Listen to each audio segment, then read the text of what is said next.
Halo semuanya, kami dari kelompok 2 kelas B akan mempresentasikan tentang objek asuransi pengangkutan barang dari mata kuliah asuransi pengangkutan barang yang diampu oleh dosen Anafil Windria, SMM. Sebelum masuk penjelasan, berikut anggota dari kelompok 2. Di sini saya akan menjelaskan mengenai pengertian asuransi. Nah, setelah beberapa waktu yang lalu kita sudah mempelajari tentang perasuransian, tentunya teman-teman sudah mengetahui nih, apa sih asuransi itu? Asuransi merupakan pertanggungan, yaitu perjanjian antara dua belah pihak, di mana pihak yang satu berkewajiban untuk membayar iuran, dan pihak yang lain berkewajiban untuk memberikan jaminan secara penuh kepada pembayar iuran apabila terjadi sesuatu yang menimpa pihak pertama. Nah, ada pula pengertian asuransi berdasarkan bab 1 pasal 1 Undang-Undang Nomor 40 Tahun 2014 yang menyatakan bahwa asuransi adalah perjanjian antara dua belah pihak, yaitu antara perusahaan asuransi dan pemegang polis yang menjadi dasar bagi penerimaan premi oleh perusahaan asuransi sebagai bentuk imbalan untuk memberikan penggantian kepada tertanggung atau pemegang polis karena suatu kerugian, kerusakan maupun tanggung jawab hukum kepada pihak ketiga yang mungkin diderita tertanggung atau pemegang polis karena terjadinya sesuatu peristiwa yang tidak pasti. Baik, selanjutnya kami akan menjelaskan mengenai objek asuransi. Secara umum, objek asuransi itu merujuk kepada segala sesuatu yang dapat diasuransikan dan memiliki nilai ekonomi. Dalam konteks ini, kami akan membahas mengenai asuransi pengangkutan barang. Nah, pengangkutan itu sendiri adalah proses pemuatan barang ke alat transportasi disertai dengan tanggung jawab dari pengangkut mengenai keselamatan barang selama proses pengiriman. Nah, asuransi pengangkutan barang adalah sarana untuk melindungi pemilik barang dari segala resiko kerugian yang terjadi ketika proses pengiriman berlangsung. Pada pasal 268 KUHD, objek asuransi memiliki beberapa kriteria, yaitu yang pertama dapat dinilai dengan uang, yang kedua dapat terkena berbagai macam bahaya, dan yang ketiga tidak dilarang oleh undang-undang. Nah, untuk objek asuransi yang dapat diasuransikan dalam pengangkutan ini antara lain adalah kargo, freight, imaginary profit, dan insurance premium. Yang selanjutnya itu ada objek yang akan diasuransikan. Yang pertama terdapat kargo, yaitu asuransi yang ditunjukkan untuk memproteksi barang dalam proses pengiriman, baik itu melalui udara, laut, maupun daratan. Untuk kargo laut sendiri biasanya digunakan untuk barang yang berjumlah besar dan berat dengan biaya pengiriman yang akan lebih murah. Selanjutnya itu terdapat kargo lewat udara. Kargo lewat udara ini biasanya menggunakan transportasi seperti bis, kereta api, dan truk dengan ukurannya yang barangnya yang tidak terlalu besar, dengan wilayah jangkauannya yang lebih kecil seperti antar kota dan tidak melewati pulau. Yang terakhir yaitu kargo lewat udara. Biasanya ini digunakan dalam pengiriman barang yang mudah rusak seperti makanan, daging-dagingan, dan binatang. Waktu pengiriman menggunakan kargo ini relatif cepat, tetapi dengan biaya yang lebih mahal dari kedua kargo sebelumnya. Yang selanjutnya yaitu asuransi kargo ini memiliki 3 klausul perlindungan. Yang pertama itu ada klausul institusi kargo A yang merupakan penyedia asuransi akan memberi jaminan kerugian atas muatan dari segala jenis resiko yang terjadi. Pengecualian berlaku sejak barang ini meninggalkan gudang, berlaku selama perjalanan, dan akan berakhir pada saat barang tersebut diterima di gudang terakhir, dan saat diserahkannya di gudang, dan saat 60 hari setelah barang yang diasuransikan selesai dibongkar dari pengangkutan terakhir. Yang kedua itu ada klausul institusi kargo B yang merupakan penyedia asuransi memberi jaminan atas muatan dengan cakupan risiko tertentu, tetapi tidak seluas klausul A, yaitu memberikan jaminan atas kerusakan yang disebabkan oleh ledakan, kebakaran, kapal tenggelam atau terbalik, alat angkut darat keluar dari rel, kapal tertabrak, gempa bumi, dan letusan gunung berapi. Dan yang ketiga yaitu klausul institusi kargosi. Jaminan hanya mencakup risiko yang terbatas seperti kebakaran, kandas, kapal tenggelam, atau tabrakan. Dalam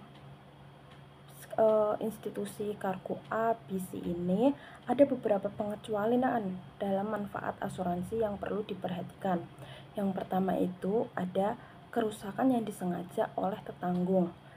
Jika barang rusak karena tindakan sengaja pemilik dan tidak bisa diklaim.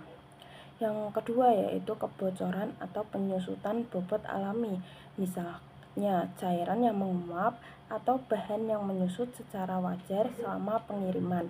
Yang ketiga yaitu packing yang kurang baik. Jika kerusakan terjadi karena pengemasan yang tidak sesuai standar, maka asuransi tidak dapat menanggungnya. Yang keempat yaitu kerusakan akibat sifat alami barang. Barang mudah basi atau rusak sendiri seperti buah-buahan maupun daging-dagingan itu tidak dapat diasuransikan. Yang kelima yaitu keterlambatan pengiriman. Jika barang rusak atau kehilangan nilai karena terlambat tiba di luar tanggungan pihak asuransi. Yang keenam yaitu masalah finansial tertanggung. Jika pengirim terganggu karena kebangkrutan atau masalah keuangan, pemilik barang tidak ada perlindungan dari pihak penanggung. Yang ketujuh adalah kapal tidak memenuhi syarat berlayar. Jika kapal yang digunakan tidak layak atau melanggar risiko, maka risiko akan ditanggung sendiri. Dan kedelapan yaitu peristiwa nuklir, perang, huru-hara, dan kerusuhan. Kerugian akibat konflik atau bencana nuklir tidak akan termasuk dari manfaat asuransi. Yang kesembilan yaitu kerusakan atau kerugian akibat perang, huru-hara, atau kerusuhan. Dan yang terakhir yaitu pengecualian lain sesuai polis. Setiap polis bisa memiliki pengecualian tambahan. Jadi penting untuk membaca semua isi polis dengan teliti agar tidak salah dalam menangkap apa yang disetujui dan tidak disetujui dalam polis asuransi yang tercantum. Selanjutnya, kita akan masuk pada salah satu objek asuransi pengangkutan barang yaitu freight. Freight atau biaya angkut merupakan sebuah kesepakatan pada asuransi pengangkutan yang dimana berkaitan dengan biaya yang dibayarkan untuk mengangkut atau memindahkan barang dari tempat asal menuju tempat tujuan akhir, baik pengiriman dengan udara, laut, maupun darat. Sehingga bisa dikatakan juga freight ini menjadi komponen yang sangat penting dalam asuransi pengangkutan barang karena bisa digunakan untuk menentukan nilai pertanggungan yang akan diasuransikan. Selain itu, biaya angkut juga memiliki pengaruh untuk klaim asuransi. Misalnya, terdapat kejadian, kerusakan atau kehilangan barang selama masa pengangkutan. Nah, biaya angkut ini dapat menjadi bagian dari jumlah klaim yang diajukan. Jadi, perusahaan asuransi akan memberikan semacam kompensasi barang yang rusak untuk disertakan dengan biaya angkut yang telah terbayarkan. Akan tetapi, ini juga tergantung pada ketentuan di dalam polisnya. Selanjutnya, di sini juga terdapat nilai pertanggungan atau insured value dalam biaya angkut. Yang pertama, terdapat harga barang atau cost, yaitu nilai barang. Selanjutnya, ada biaya angkut atau freight, yaitu ongkos kirim yang dibayarkan untuk melakukan pengiriman barang. Lalu, ada juga premi asuransi, yaitu biaya untuk mendapatkan perlindungan asuransi. Dan terakhir, ada perkiraan keuntungan, yaitu biaya keuntungan yang biasanya ditambahkan sekitar 10% dari harga barang untuk menutupi biaya tambahan. Terdapat juga jenis-jenis biaya angkut dalam pengangkutan barang. Yang pertama ada freight prepaid. Freight prepaid ini sebagai ongkos kirim atau biaya pengangkutan yang dibayarkan di awal oleh pihak pengirim. Dan ini termasuk dalam perhitungan barang yang diasuransikan. Lalu yang kedua ada freight collect. Freight collect merupakan kebalikan dari freight prepaid. Freight collect ini merupakan suatu bentuk pengiriman barang yang dibayarkan setelah barang sampai di tempat tujuan. Hal ini juga dapat mempengaruhi aspek pertanggungan jika terjadi klaim. Selain itu, pada klasifikasi P terdapat pula faktor yang memiliki pengaruh terhadap premi pada biaya angkut, antara lain yang pertama, jenis barang, di mana barang yang berharga atau barang yang memiliki nilai tinggi biaya angkutnya akan semakin mahal. Yang kedua, ada mode transportasi. Mode transportasi berpengaruh pada biaya angkut. Misalnya, pengiriman melalui udara cenderung memiliki harga yang lebih tinggi daripada pengiriman melalui mode darat. Yang ketiga, ada rute pengiriman. Rute pengiriman pada daerah yang rawan pencurian dan rawan konflik cenderung memiliki harga yang lebih tinggi juga. Selanjutnya, imaginary profit. Dalam asuransi, istilah profit yang diharapkan dapat mengacu pada keuntungan yang diharapkan dari penjualan barang yang diasuransikan. Konsep ini umum digunakan dalam asuransi pengangkutan barang, di mana selain nilai barang itu sendiri, pemilik barang dapat mengasuransikan potensi keuntungan yang diharapkan dari penjualan barang tersebut. Dalam penerapan imaginary profit pada asuransi pengangkutan barang, pemilik barang yang dikirim melalui laut, darat, maupun udara dapat mengantisipasi keuntungan yang dari penjualan barang setelah tiba di tujuan. Jika terjadi kerusakan atau kehilangan selama transportasi, bukan hanya nilai barang yang hilang, tetapi juga potensi keuntungan dari penjualan barang tersebut. Pemilik barang dapat menambah nilai pertanggungan asuransi pengangkutan untuk melindungi potensi keuntungan ini. Baik, selanjutnya kita akan masuk ke komponen premi asuransi. Jadi komponen premi asuransi itu ada 3. Yang pertama itu ada premi dasar, premi tambahan, dan juga reduksi premi. Baik, kita akan membahas premi dasar terlebih dahulu. Premi dasar ini merupakan sejumlah uang yang tercantum dalam polis asuransi dengan besaran yang tetap dan tidak berubah selama tidak ada perubahan dalam jaminan perlindungan yang diberikan. Contoh premi dasar ini biasanya berupa jumlah tetap yang dibayar selama jangka waktu yang ditentukan. Misalnya premi dasar asuransi kendaraan sebesar 2 juta untuk per tahun. Setelah itu premi tambahan. Premi tambahan ini merupakan premi yang ditambahkan jika ada perluasan jaminan atau perlindungan atas resiko data dari pihak tertanggung. Contohnya premi tambahan ini berupa premi tambahan untuk resiko tinggi.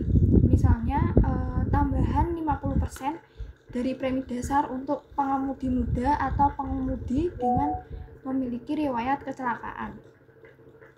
Setelah itu ada reduksi premi. Reduksi premi ini merupakan potongan dari premi dari keadaan atau akibat tertentu. Misalnya perusahaan memberikan diskon premi untuk pemudi yang aman dan berupa pengurangan 10% dari premi dasar untuk pengemudi yang tidak memiliki klaim asuransi dalam beberapa jangka waktu, seperti dalam beberapa jangka 2 tahun terakhir. Selanjutnya kita akan masuk ke faktor yang mempengaruhi besarnya premi. Yang pertama itu ada nilai barang. Semakin tinggi nilai barang, maka premi yang dibutuhkan pasti juga akan semakin tinggi. Setelah itu ada rute pengiriman. Semakin jauh rute pengiriman, maka premi yang dibutuhkan itu juga akan semakin tinggi. Setelah itu ada mode transportasi. Tentunya mode transportasi darat dengan laut dan juga udara memiliki jumlah yang berbeda. Setelah itu ada pengepakan dan penanganan barang. Semakin baik pengepakan dan penanganan barang, itu premi yang dibutuhkan akan semakin kecil. Setelah itu ada jenis dan luas jaminan. Premi yang dibutuhkan pastinya bergantung terhadap luas jaminan sesuai dengan perjanjian awal. Setelah itu ada pengalaman klaim tertanggung. Semakin sering klaim yang dilakukan oleh tertanggung itu juga akan mempengaruhi besarnya premi. Setelah itu ada reputasi perusahaan.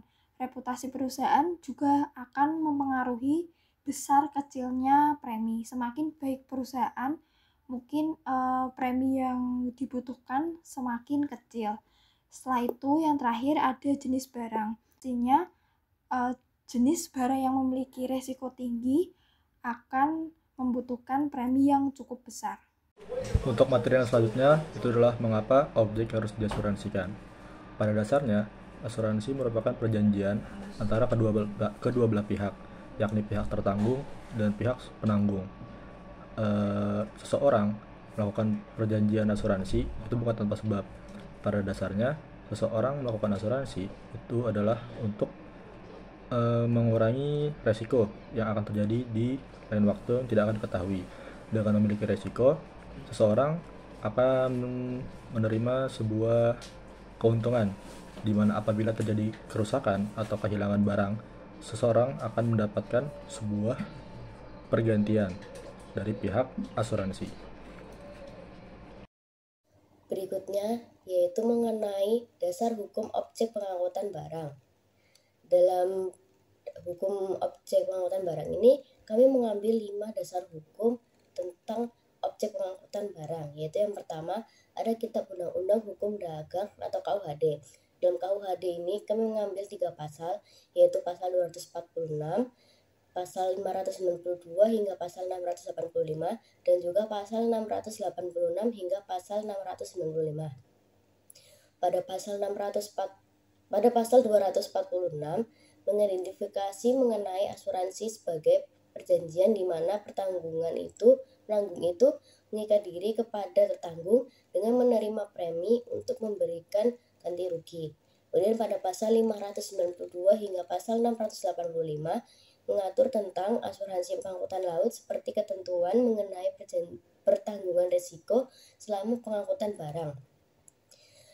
Pada pasal 686 hingga pasal 695 membahas mengenai perjanjian asuransi terkait pengangkutan barang melalui jalur darat, sungai, dan juga perairan.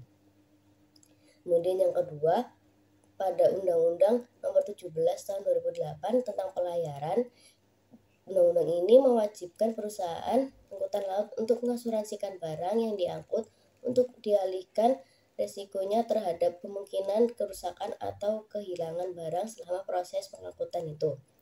Yang ketiga ada Undang-Undang Nomor 40 Tahun 2014 tentang perasuransian yang merupakan dasar hukum utama yang mengatur industri asuransi di Indonesia, termasuk asuransi pengangkutan barang, karena undang-undang ini menetapkan ketentuan umum mengenai perjanjian asuransi, kewajiban perusahaan asuransi, dan juga hak serta kewajiban pemegang polis.